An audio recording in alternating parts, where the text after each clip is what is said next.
Hi everyone, I'm Anu Kathiresan, fertility physician and Dr. Mom, and here to educate on fertility.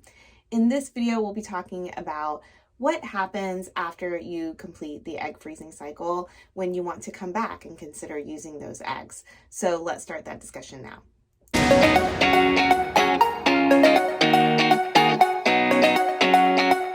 A common question that we get is how long can the eggs remain in storage?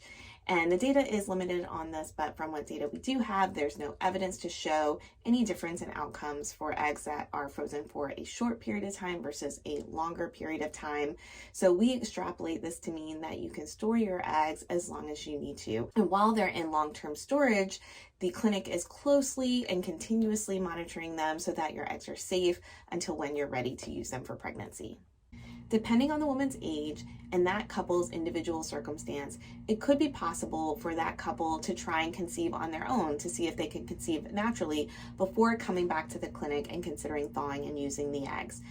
But again, it depends on the woman's age and that couple's individual circumstance, so please discuss this with your healthcare provider to see if that makes sense for you.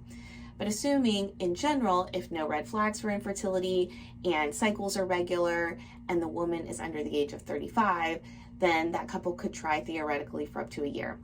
If the woman is between the age of 35 and 39, then they could try for 6 months. If the woman is 40 years old or older, then it's actually recommended to see us right away, because in that circumstance, we're more concerned about the effects of advancing age on egg number and egg quality, and time being more of a factor. Assuming a couple has been unsuccessful, then they may return to us, and even at that time, there are a couple options. So one option could be pursuing fertility treatments at that time, or another option could be thawing the eggs and using the eggs. And there's not a right or wrong, it just depends on the couple. So it's good to discuss all options with your fertility specialist. But assuming a couple is ready to thaw and use the eggs, what does that process look like? So when we thaw the eggs, the first thing to anticipate is that the survival rate is about 85 to 90%. So once the eggs are thawed, then we need to put the egg and sperm together, and we will typically inject the sperm into the egg, and that is a process called ICSI, which stands for intracytoplasmic sperm injection. There are two reasons why we need to do ICSI as opposed to standard insemination. One reason is that we have removed the cumulus cells previously when the eggs were frozen. And by removing those cumulus cells, that decreases fertilization rates with standard insemination.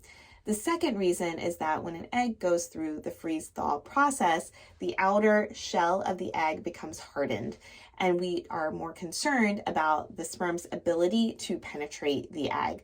And so that's another reason why we would recommend ICSI. And it's also important to know that fertilization rates to anticipate are typically around 50 to 75%. Then we allow the embryo to grow in the lab for a period of 5 to 7 days until it becomes a blastocyst.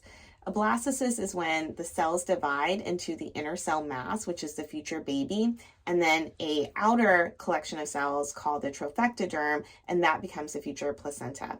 When the embryo makes it to this stage, and not all of the embryos may, we have the option to genetically test the embryo or take a sampling of a few of the cells that would become the future placenta and send those cells for genetic testing, and then extrapolate essentially the genetic makeup of the embryo with that test result. So with this test, we get the chromosome number, we get the sex of the embryo, and we often recommend it because it can help us to increase pregnancy rates and decrease miscarriage rates. And so once we perform this genetic test, we actually will refreeze the embryo at that time, because we do need to wait for the results. And the results usually take around 2 to 3 weeks. After that time frame, we meet with the patients and discuss how many of the embryos were genetically normal. And we would discuss, hopefully we have met their family building goals and they're happy with that number. If they are not, we may consider future treatment options, but let's say that they are happy with that number, then we also need to make sure the uterine cavity is normal. And then we're ready to proceed, if the couple is ready, with plans for transferring that embryo in the next cycle. And that's called a frozen embryo transfer cycle.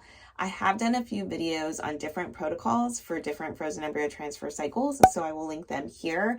But essentially, the woman will take some medicines to prepare the uterine lining for a transfer, and then we would perform the transfer at the appropriate time.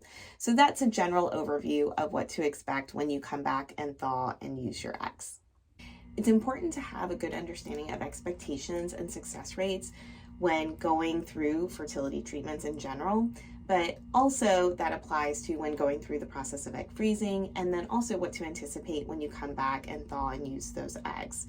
So I would recommend trying to have a good understanding of expectations when it comes to how many of those eggs might survive the thaw, how many of those eggs may fertilize, how many of those embryos may grow to the blastocyst stage, and then what proportion of those embryos could be genetically normal.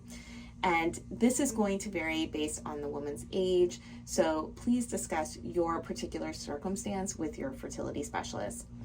That is the end of this video. I hope you found it helpful. If you did, I hope you'll give the video a like. Don't forget to subscribe down below. If you have comments or questions, you can leave them for me there also.